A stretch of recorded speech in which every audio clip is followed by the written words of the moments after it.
Welcome to this week's episode of The Gateway, your compass to through the magical waters of spirit communication, broadcast live from Public United Radio Network 107.7 FM New Orleans. I'm your host, CL Thomas. If you guys remember from last week that I was talking, I was in Seattle, I was talking with Michelle DeRochers about the representation of reptilians and the features that are found in petroglyphs and ancient statues across the world. You would never believe what I came across last week. So while I was going through Seattle, I took a ferry over to Bainbridge Island, and look at this. Let me pull this picture up. You see this image?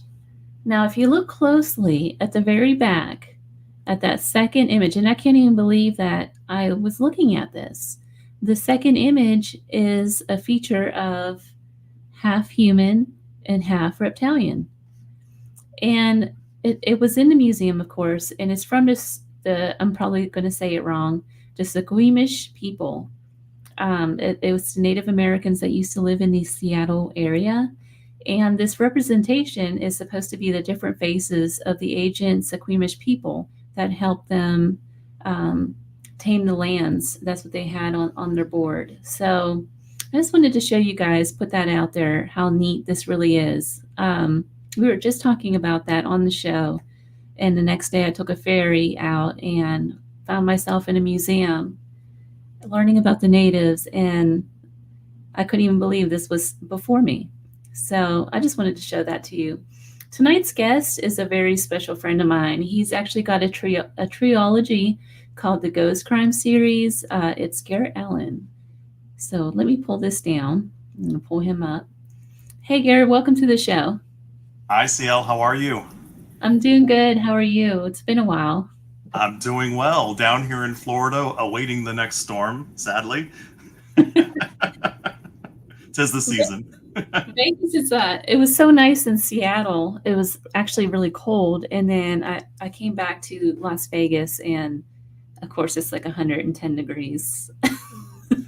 Yeah, I think we're supposed to drop to 91 next Wednesday, and everyone's saying bundle up, and we're making a big joke about it because it'll drop 6 or 7 degrees next for some reason. I don't know what kind of front's coming through, but we get a 6 to 7 degree reprieve, so we're looking forward to that.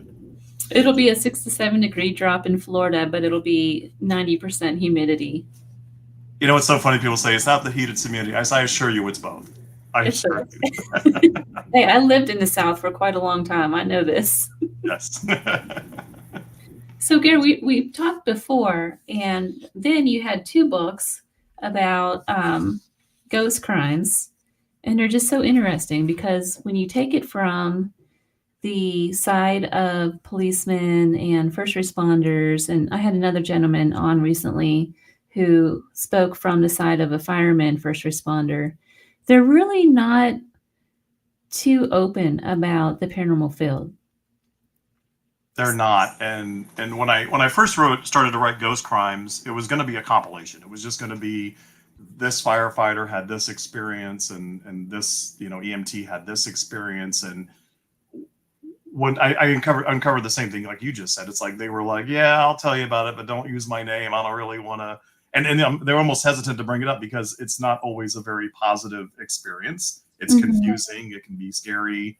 A lot of times it goes against their faith. In some cases they felt like something had followed them home, and they felt like their family was threatened. So there was a whole bunch of stuff. And I'm like, I need to relay the effect, not just the, fun, cool paranormal story of what happened, but the effect it had on those involved, including those first responders. And so that put me in a different direction. Instead of doing a compilation, I said, well, let me put real characters in there and have them experience those things that happen, and narrate that through the story. And that's what I did. And I made the main character, Detective Burke, a very reluctant experiencer of it. He didn't really believe in it, but these things were happening. And I thought that would really give it a lot of weight, that he wasn't out there investigating by any means and saying, check this out. He was actually struggling to reconcile what was happening in his professional life. Your books are just so interesting. So I have to ask, each one seems to have a different theme. So this last one you just came out with, it's more about um, reincarnation. So what is the themes from book 1 and 2? So book one it spans about 20 years, and it's Detective Burke, unfortunately having tragedy early in his life, and then going through 20 years of experiences. He teams up with another detective and just sort of comes to the realization after 20 years that these things are out there, these dark forces are out there, and they're both human and they're both paranormal. And that's kind of where the title came from, is his detective partner at first doesn't really have the paranormal experiences. He just has the experiences of the human. And so when the detective Burke tries to say, "Hey, there's other supernatural forces here," he says, "Ghosts don't kill people. People kill people. These aren't ghost crimes." And that's kind of where that title came from. And in the second book, and so every story in that first book was from my compilation. I weave them into the story, and that was actually based on a lot of actual cases that were told to me. So in the second book, I just took them off and said, "Okay, the paranormal enemy." And I wanted something really sinister. I wanted them to go through something really dark. And so I teamed up the two detectives, and I actually teamed up one of the victims who survived from the first book. And so they sort of banded together now, and they're all on a mission to fight the paranormal for their own personal reasons. But they're together as this unlikely team in a way. Um, and what I did was I still had a lot of stories left over, a lot of one-offs, if you will. And I said, I have to get these in there because they're amazing stories. And so I created a support group for nurses and first responders and all these folks to come and share their paranormal experience that they were struggling to reconcile in their mind and their heart. And it was a safe space for them to come to these weekly meetings and say, "This is what happened to me." And everybody listened with reverence, but it was a way for me to get those one-offs in there as just enjoyable and often scary paranormal stories. And it worked. The readers said it worked, so I'm not patting myself on the back, but it worked with the storyline. So does the main characters kind of travel through each book? Like Yeah, does so I kept one get into the third? I kept the three main characters: Detective Burke, who's older, Detective Garrison, who's younger, and then Lisa, who was the friend of a victim from the first book. And so, and her and Garrison are sort of having a light relationship together. In book three, I always wanted to have a character that sort of had an edge to him. I have a pretty dark sense of humor at times, and I can be a little cutty and edgy at times. And I wanted a character where I could really just put myself in the book somehow without putting myself in the book. And so I gave Detective Burke an annoying brother, and I put him in the book and teamed him up with Lisa. And I thought it worked well. There were mixed reviews, but he had his place, and he did well by the end of the book. So that was fun to put myself in there. Does your character kind of die off, or does he make it to the fourth book? Oh no, they're all, and that's part of the characters, is they're driven by the need to protect because they understand the paranormal from their lens and they understand what it can do. And so when someone says, "I have a haunting," they take that seriously. They go into the house, and it's not just to get readings. It's to banish or help those spirits cross over. There's a mission attached to it. But in book three, an unholy trinity, I take them back in time a little bit, and there's a lot of old souls there and a lot of angry spirits, and they're all intertwined, and it's difficult and it's tough, and every time they experience the paranormal, their own fears resurface from what they've experienced during life. So they work together, and but it's a labor of love for sure. So when you got together this group, how did you go about doing that? And how did you get people to talk about this that are nurses and first responders? So I wasn't able to get a group together. I did a posting out on my social media. I did a posting on my website. And what happened was I would say, "Great, thank you for submitting the story." And then it was always very short, right? "This happened, I was here and I saw this and that happened." And I'm like, "Can I ask a few more questions? Can I It's ask a kind of few like more they're questions?" writing an incident report, right? Exactly. I didn't know what I didn't know because I had never really put a compilation book together like that before. But I needed more meat, and so And then, do you know anybody else that had an experience? Would you mind giving them this email or this phone number to text me? And then little by little, I got more and more.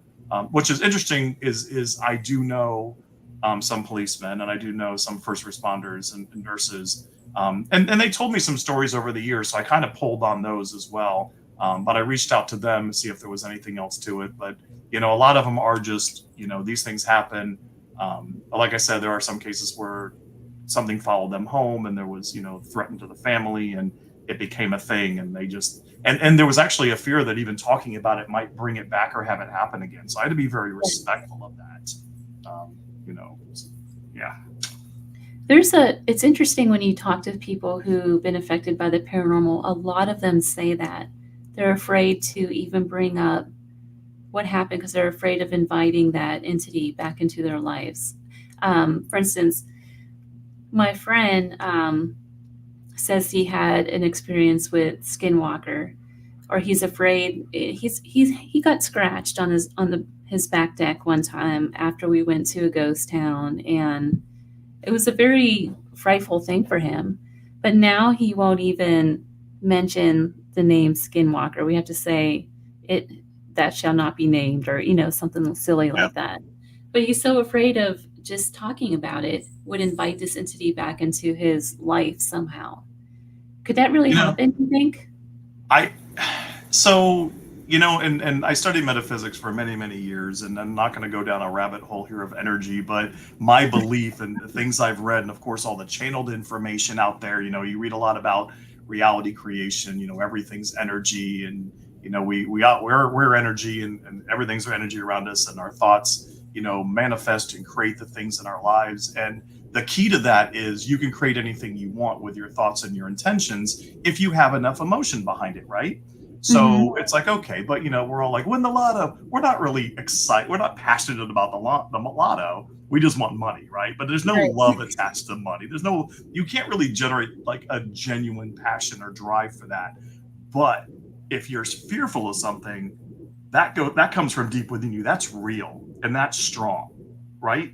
So it's no different. So when you love something, and you have a moment where you really feel love for something, it's real. It's inside you, and it's not something you can really control. It's just something you feel, kind of thing. But I think it emanates out there, and I think it's no different with fear. So having said that, if you fear something and you talk about a skinwalker, and it brings back that horrible day where you got scratched by one, and then you put that fear out there energy wise, why wouldn't they be attracted to it? Why wouldn't they connect to that? I don't know. Maybe there's that thought that they operate on a different plane where I don't know. And then the fact that they can come to us and we dream about them, people have nightmares about things like that. It's like they can get to us on that astral plane, which is where the dream state is. I mean, those are the beliefs. And I don't think it's an untruth. I can't tell you that it's 100% truth, but it's like, but to your friend's point, it's like, why take the chance? Just don't say the name. Right? Very true. Yeah, he's a good friend of mine. So we always talk about this stuff. But back to your books. I forget where I was even going with that. How do you take these true stories and make a novel out of them? They're not historical fiction, but they're still true, even though they're fictionalized. Yeah. So I mean, with the first book, kept the stories like to the letter of what they told me.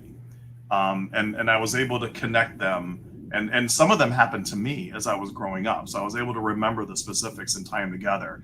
I took a little liberties in the very last chapter because there has to be that, you have to wrap it up and all the ends have to be tied up or everybody's going to complain, right? So I did take some liberties at the end, but the actual events, the murders and the attacks and the hauntings and the people that were involved in the arrests, all those were things that were told to me. So and I got as much detail as I could, but in the second and third book, I took stories, but I really had to take some liberties to keep the narrative together. I just had to. There was no way around it. So I don't say, these are true stories. And the first one was based on actual cases told to me, but I did one interview. I'm trying to remember who it was, but he asked me, how did I vet the stories from the first responders? And I said, I don't know about you, but I'm willing to just give them the benefit of the doubt that what they told me is what happened. And why wouldn't I believe them? We all have a ghost story, right? Or two or more that we have out of our lives. And why would there's no, and how do you vet a ghost story, by the way?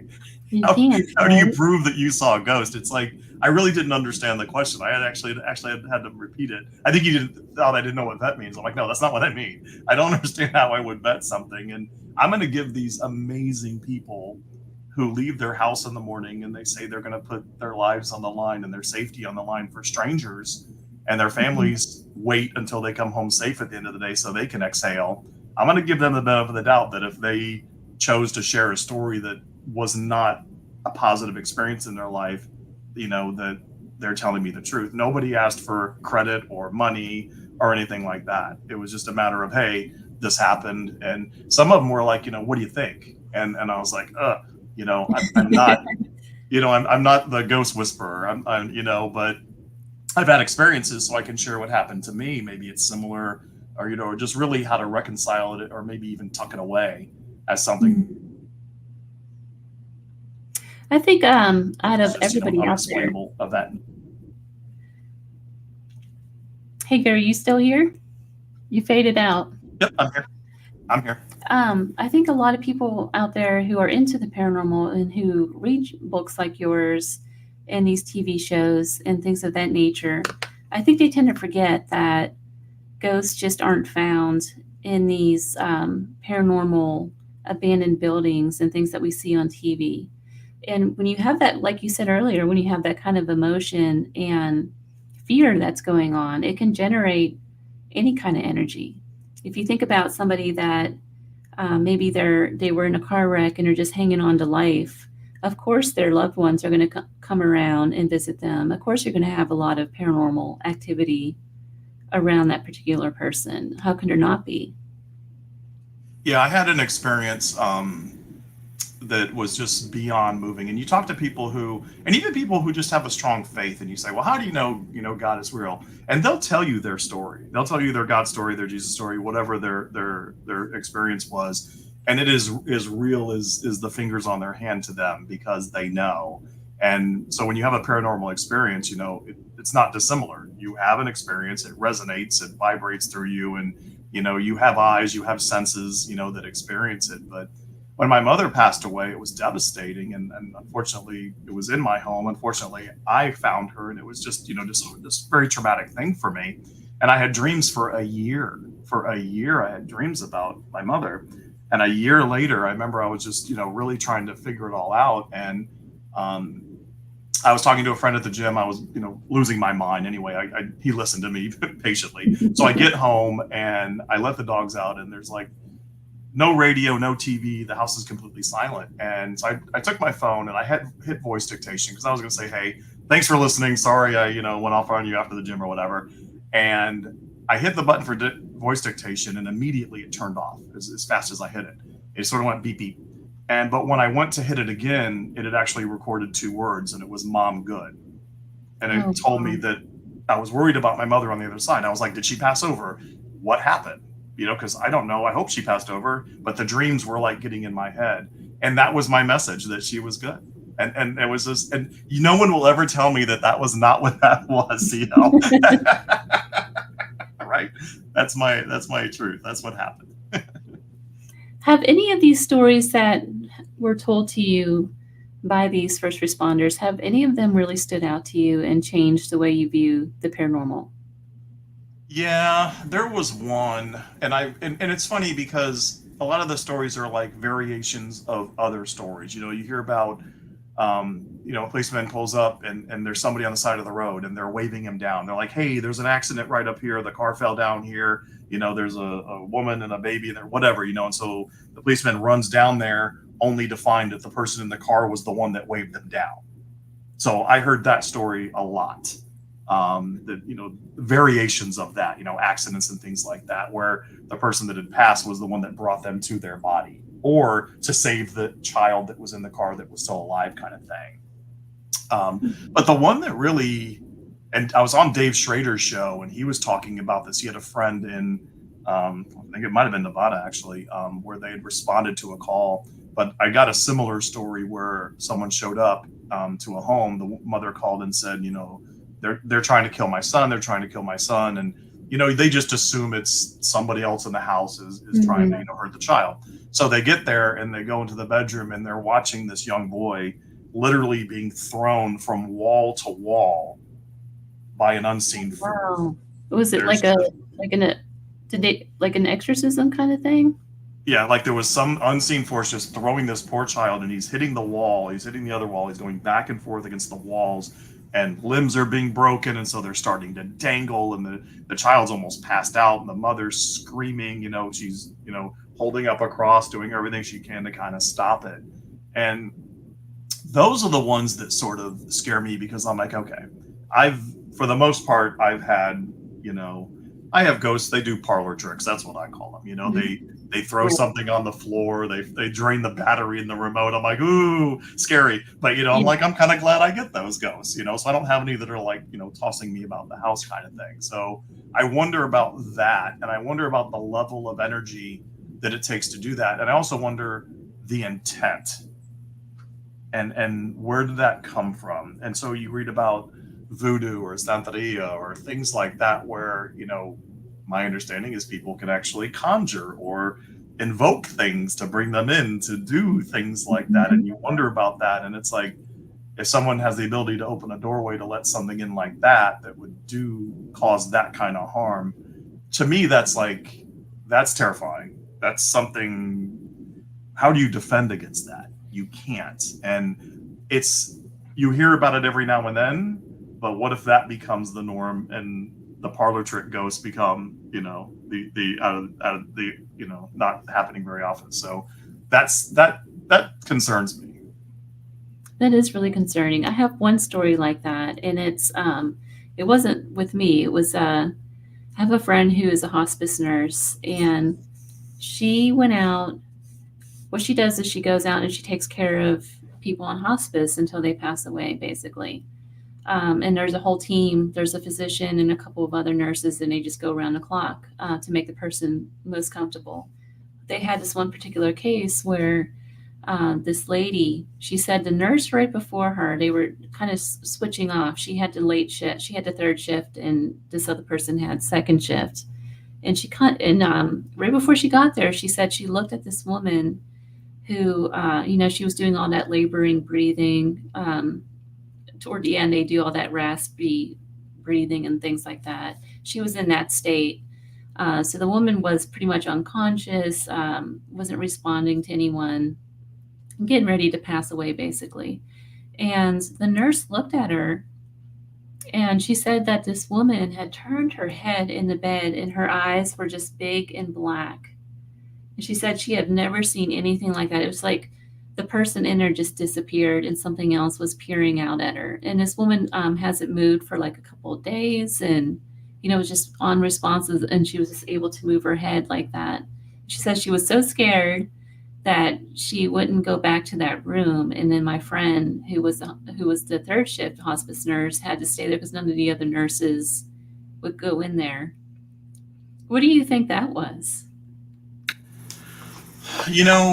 I guess my understanding is we don't, and the soul doesn't inhabit your body at birth. It's too traumatic. It waits a little time, and then it enters the baby. And I think it's the same when you die. I don't think you go through the trauma of death. I think that would just be way too much for the soul. So before you leave, whether you know what's going to happen or, right before, an accident happens, I believe the soul leaves. And if that happens at the end, then you're sort of a vessel, I guess, for anything to come in. And, if you're something that's lingering around a hospital and, you miss being physical, you could jump in that empty shell for a minute before it passes away. And, dark eyes would suggest it wasn't a positive thing that was hanging around the hospital. Yeah. So that's concerning. I had a colonoscopy a couple of years because I'm old. And when I came out of the surgery, I was waking up on the table. I don't know did I tell you this story last time I was on your show? Okay. So I wake up and there's this gorgeous young nurse next to me, and she's shaking my hand and she's like, "Gare, it's time to wake up." And so I kind of wake up and I look at her and I'm like, good Lord, she was just gorgeous and very young. And there was another nurse at the end, and she had one of those wheeling stations with a laptop, and she was punching in information. And I said something like, "Oh, hi," and the nurse kind of turned and looked at me from the station and like, "Hello," and I was like, "Anyway." So the girl said, "Okay, Stephanie's going to take care of you. I just wanted to wake you up," and I said, "Thanks," and she walked off. And then Stephanie turned around and came up, and then I saw her name tag. And I said, "Wow." I said, "She's gorgeous, just a very young, gorgeous nurse." And she goes, "Who?" And I said, "That nurse was right there." And she's like, "There's no nurse here." And I was like, "Oh, come on." You're kidding me. Because I felt her arm shaking my arm. And I'm like, okay. And of course, I told my family, and they're like, "Of course you saw a ghost." I'm like, no. You don't understand. She knew the nurse's name at the end. I didn't know this nurse. How did my hallucination know the name of the nurse that was about to walk over, right? So I'm like debunking it. But yeah, so that was pretty cool. Was this like some kind of paranormal nurse? What was she? I don't know. Like, did she die there or something? I don't know. Like I said, it's funny because I thought about it. I'm like, okay, I wasn't scared. It was a colonoscopy. I was like, whatever. I was out. I don't remember anything from being out. I didn't have like an out of body experience or anything. I don't know. I don't know why she woke me up. And like I said, the only thing remarkable about it was she was stunning. Absolutely stunning. I was like, good. And I just remember thinking that, oh my God, this is just a stunning woman. And that's it. So I have no idea. I have no idea what happened, but it brought me pleasure. So I had to come out of it and be, oh, hey. Well, with these ghost attachments like that, okay, so if you, your theory makes complete sense that you would leave your body right before you pass away. And I've watched someone pass away before. It was a really good friend of mine, and he was not there. I'm convinced he wasn't there the last couple of days. So at some point, you're right. They go away somewhere. They just move on, I guess. And what you're left with is the body struggling to stay alive, basically. How is there a way to like keep attachments from getting connected to that person or that empty shell? And can that attachment transfer onto the loved ones that are there taking care of that person? The way I look at that is, and I've had a lot of experiences over the years. The house I live in now we moved in 1999, and it was haunted when we moved in.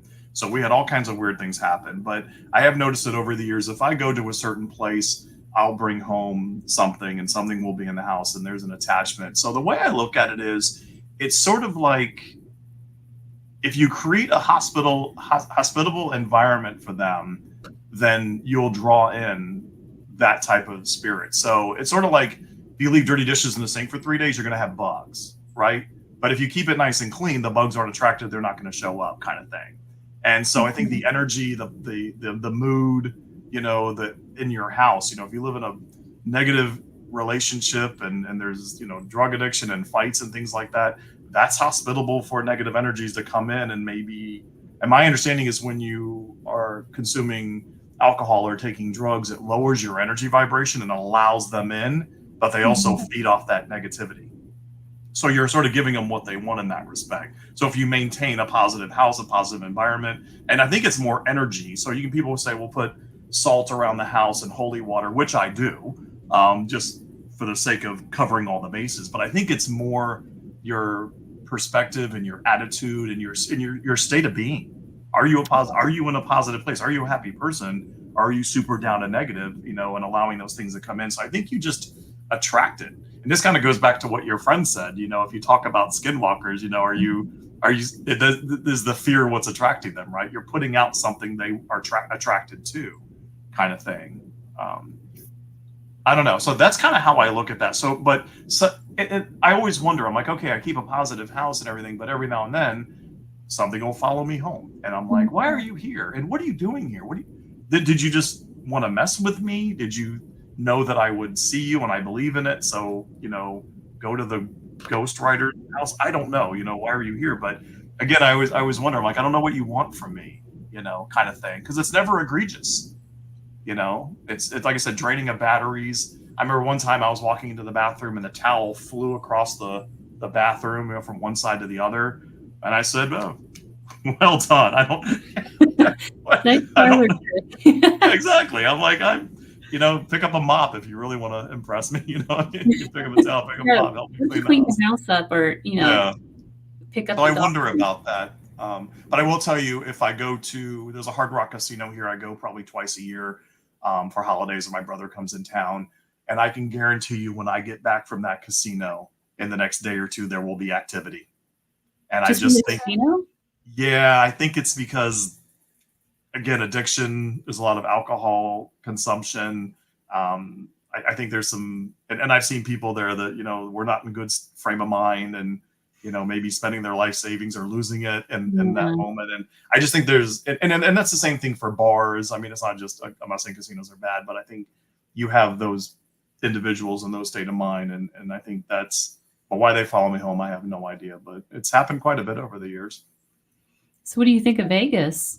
That's where I live with all the. I absolutely. I've been to Vegas 7 times. I've been there on New Year's Eve 4 times, and it was always amazing. I went to all. I do all the touristy thing. I'm so Florida that way. I want to do all the, Ramsey restaurants, and I want to go see 2 shows every time I'm there at least, and I get the comedy club dinner coupon. I do all that crazy stuff, and just I have a blast. I think it's an exercise and excessive behavior that everyone should experience. I've always had a blast there. And I think after 3 days, I'm like, I need to leave. So I Yeah. could not live there. That was it. This would be a posthumous conversation if I lived there, because I wouldn't make it. So, because I could just hit the slots every day. I could eat at the buffets every day. I could do that every day. But I'm glad I don't. But I have a I little miss secret it. for you. I have a little secret for you. So first of all, those of us that live in Vegas, we have our little neighborhood casinos that has the restaurants and all of that kind of stuff in it. Most of us really don't go to the strip for anything. We really don't gamble. We might go to the casino just to see a show or, to eat. But we're not down there every day playing slots or anything like. I don't know anybody that does that. Okay. I guess because it's something I can't really do here. I mean, like I said, we have the Hard Rock, but I guess it's the same. People say, "Oh, you live in Tampa. I'm an hour from Orlando. Do you go to Disney every week?" And I'm like, I haven't been to Disney. Exactly. It's exactly the same thing. It's when I lived in Nashville too, it was the same thing. I never went down to Second Avenue to go to go honky tonking. That's what they call it. Is that Broadway? Is that the Yeah. same? Yep. Oh my! Second Avenue and Broadway. I loved going from bar to bar. I did the touristy thing. I went from bar to bar, and I just had a blast. I love Nashville. Yeah, I'm like your quintessential tourist, I guess. I don't. I mean, I'll do it when I have friends in town, but I have to say though, back on point, there are a lot of hauntings and stuff around Las Vegas, believe it or not. There really is. There's a lot of reports about haunted homes around here. I have a friend that does home cleansings. She's busy all the time helping You people. know, and in my house, there was, the previous owner committed suicide in the home. And he was also practicing some sort of magic. I don't know what there was chicken feed and, very voodoo kind of looking things. But I'm not sure what it was. But I just, and this is what I did for Ghost Crimes 3 was I went back to traumatic events that happened in the early 1900s and, the residual from that on a couple of different levels. And, we forget the atrocities of the past. People say, "Oh, I can't believe we did that." And it's like, it happened less than 100 years ago. Okay. So don't act like it was like ancient history. I mean, this stuff like just happened, and I focused on the prison slave labor that was very prevalent.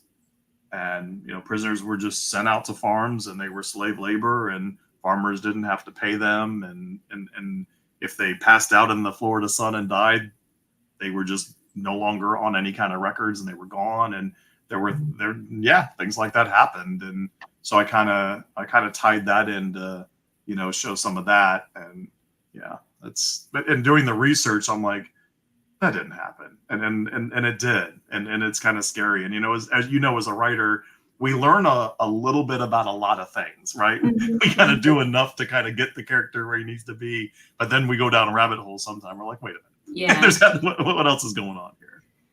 you're absolutely. Yeah, I'm writing about she was a prostitute back in 1906, and I've learned way more about gold mining and prostitution than I ever thought I would learn in my entire life.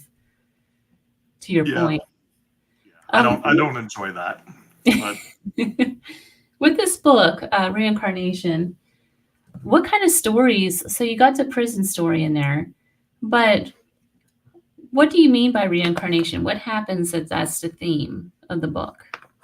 so, and that's my next book. So what I'm doing is I'm actually going to do an actual compilation book of reincarnation stories.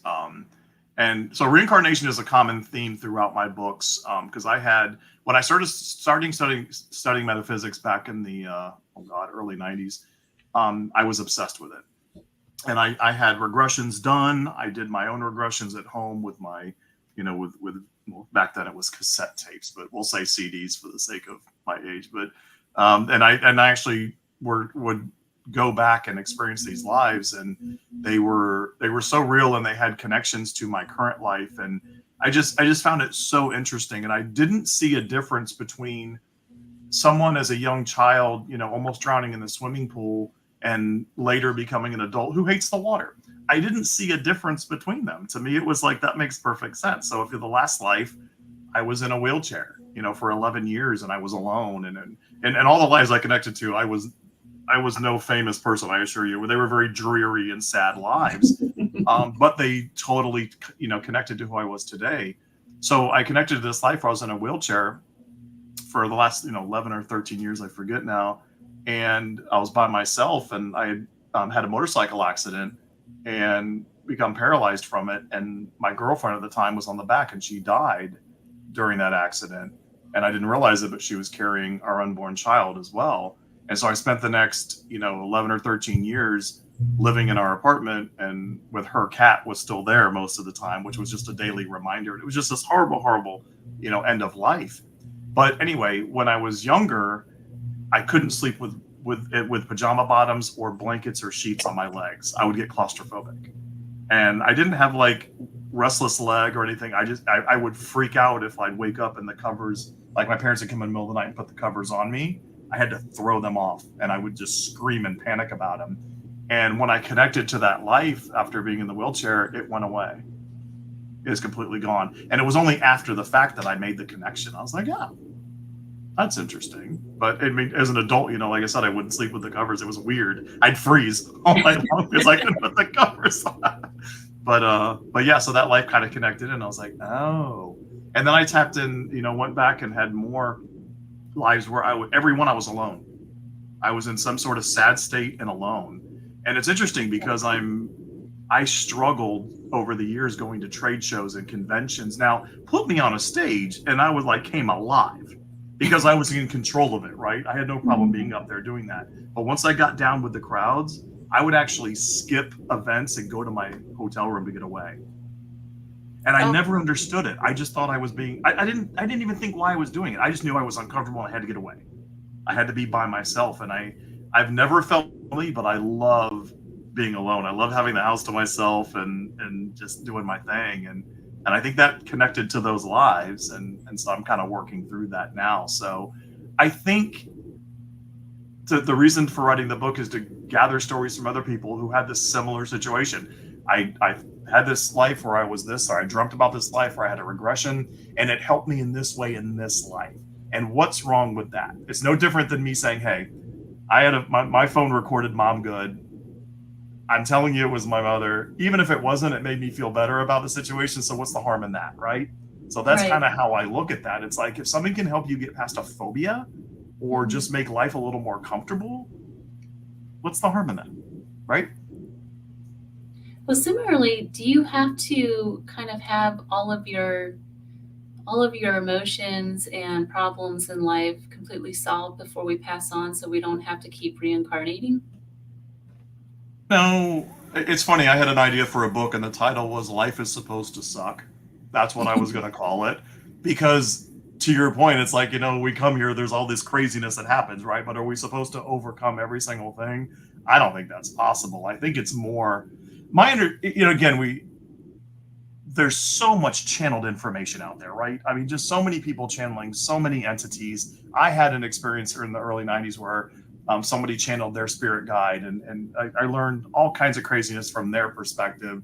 And, the whole reason for the experience is if you're on the other side and you're just this amazing, loving entity and you just exist and there are no problems, everything's great, but you come here and you experience other things, it makes you have a better understanding of the good stuff, right? So as you go through something bad, you have a bad relationship, it makes you appreciate the good relationship you have later even more.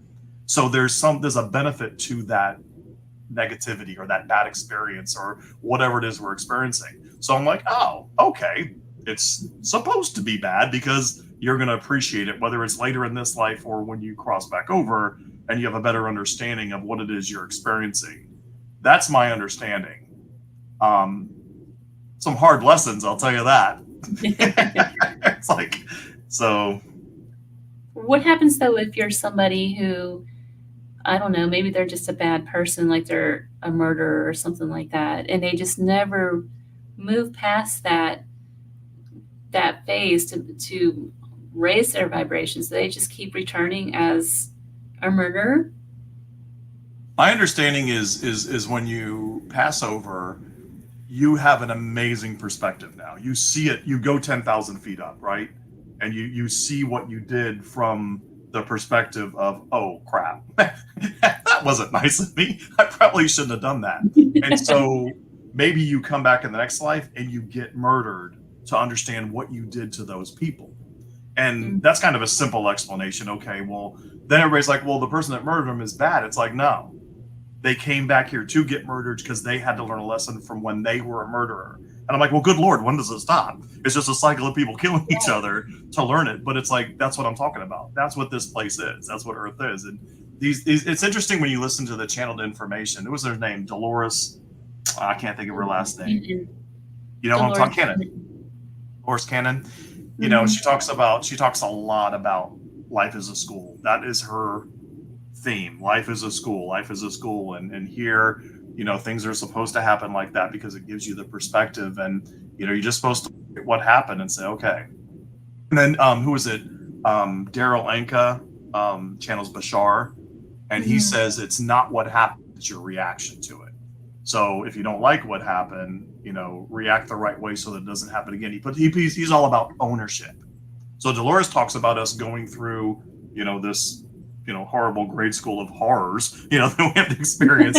And then Daryl's like, you know, as Bashar is saying, no, you know, it's your reaction to it. And you can create your own reality. You can shift your focus to another reality where it's not happening. And it's like, oh my gosh, you know, it's like, okay. So I don't know. Cannon. I love her writings. I've read several books by her now, and there's one part where she talks about that woven.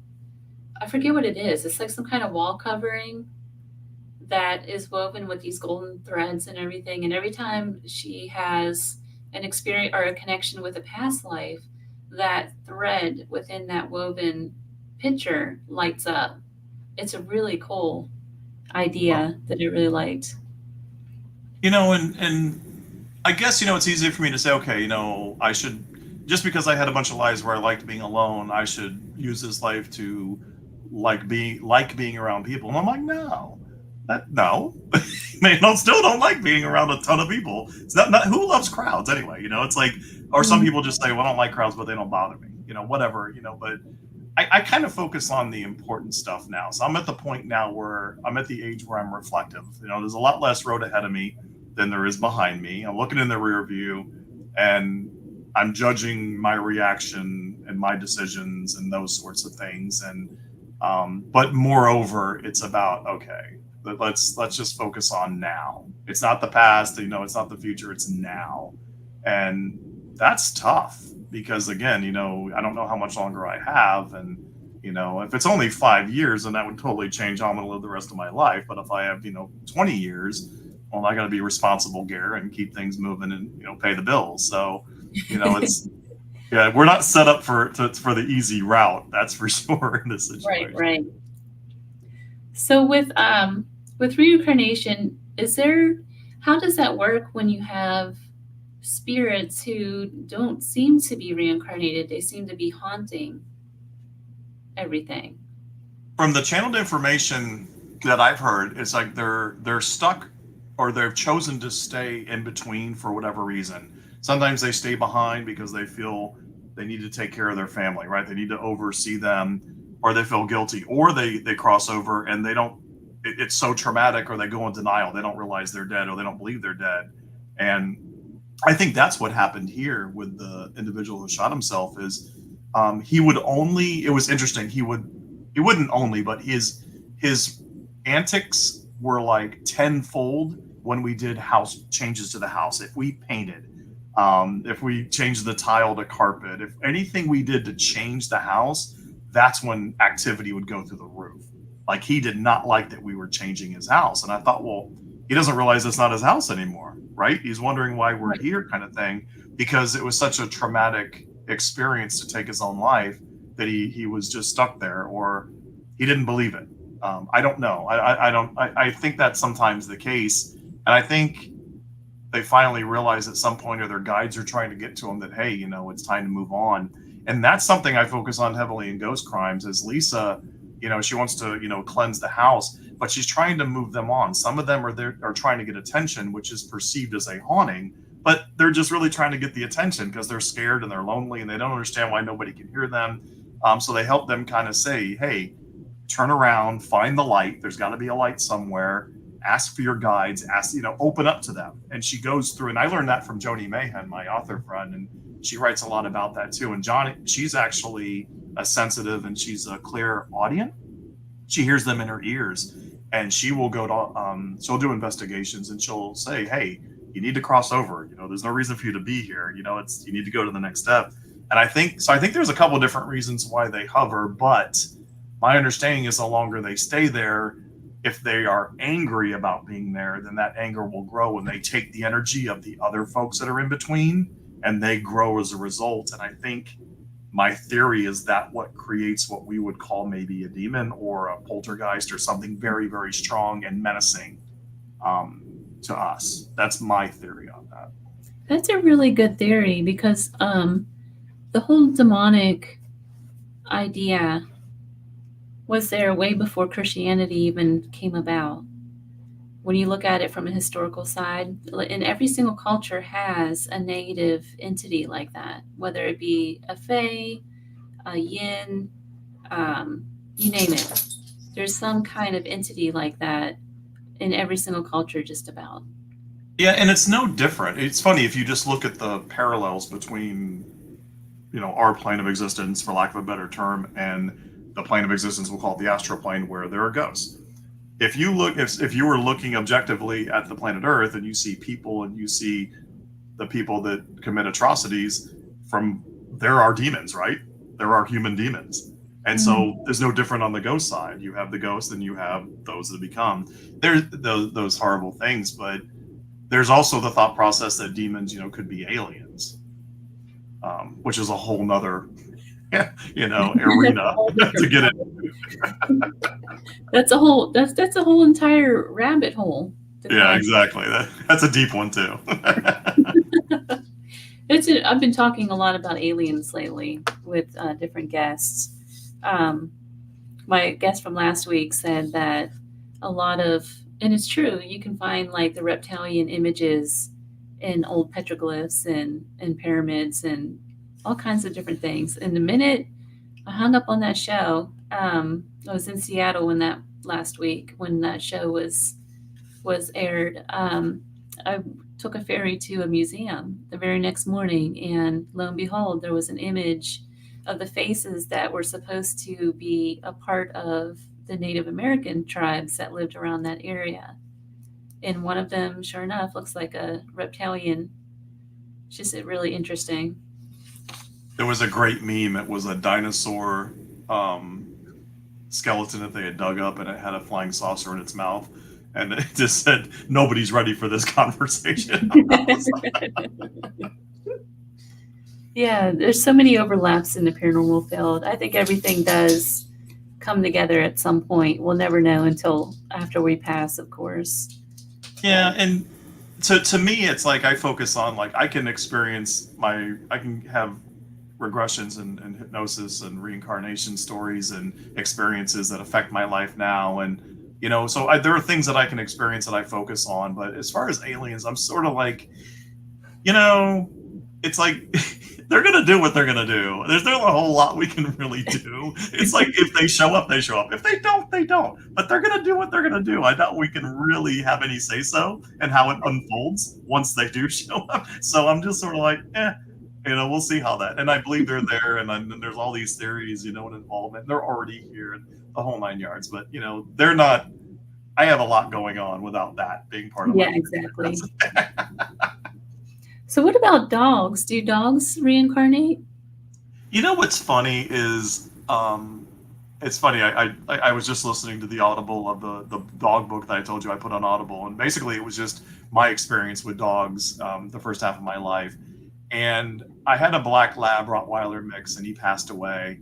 And about a year later, a good friend of mine, called me. She said, "Hey, I got a Rottweiler. I loved your dog's name, Sobek.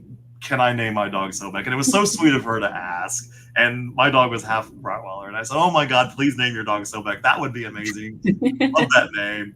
And so she calls me like a year or two later. And she's like, "Okay, I gotta tell you something." I'm like, and she had Bouviers before that, like all these Bouviers. She had gone to a pet psychic, and she said, "I went to a pet psychic, and she was amazing. She told me all about the pet Bouviers that I had, and the dogs were all there, and they were saying all my ladies, they were all female. She knew their names, and she was amazing." I'm like, "That's amazing. I'm so happy you connected with your Bouviers." She goes, "Yeah," but then she told me, she just said, "There's this black lab, and he's jumping around and running around, and he keeps saying the same thing over and over." And she's like, "I've never had a lab." And she said, "What's he saying?" He's like, "Tell him I'm okay. Tell him I'm okay." And she just knew it was for me. And she called me and told me. Now, I know that wasn't a whole lot of fact and things that people are really like, okay, whatever. But I was driving and I lost it. I teared up. I was like, "Yeah, that was my boy." So, but I don't know. I mean, I think that I understand the animals. So, one channel session I had, I asked about that, and they said they were extensions of us and our energy. And I thought that was interesting and also terrifying. But there are documented cases, and I've seen it, where the dogs will take on our illnesses, right? And you see that happen where somebody had cancer and the dog gets cancer a year later, and it's just they take those things on. And if that were the case, again, going back to the thought that everything's energy, we share the same energy, so those things would be prevalent there as well. So I don't know. I think for me, and I'm a dog person, of course, but Of course. they're the they're the best of what we could be. And all I know is they bring me immense joy, and it's like I wish I could be that unconditional. I wish I could be that happy. I wish I could be that free loving. I wish that, and if that's something we can strive to be, if that's the example that they're bringing to us, I don't know. God nailed it when he made that species. Let me tell you, he made the dog. I mean, he was on that was a good day. He was on his game that day. Let me tell Yes, I've got my beloved dog too. Yes, absolutely. So, Gary, we are just about out of time. Where can people find your book, and what do you have coming up? All right, so the Ghost Crimes trilogy is out now. It's available on Kindle, a paperback, and also on Audible now. So you can go to Audible and get Ghost Crimes 3 as well for the whole trilogy. Book 4, I already have the idea, so it'll be a trilogy for a little bit of time. But I'm on Facebook and Instagram at author Gare Allen, and they can go to my website at gareallen.com as well. Well, Gary, thank you so much for taking the time to be on the show with me. Thank you, CL. I appreciate it. Always have a good time with you, and try and navigate that heat and humidity of Nevada, and be safe out there. Will do. You've been listening to The Gateway, your compass through the magical waters of spirit communication, broadcast from United Public Radio Network, 107.7 FM, New Orleans. I'm your host, CL Thomas. Thank you for listening. Until next time.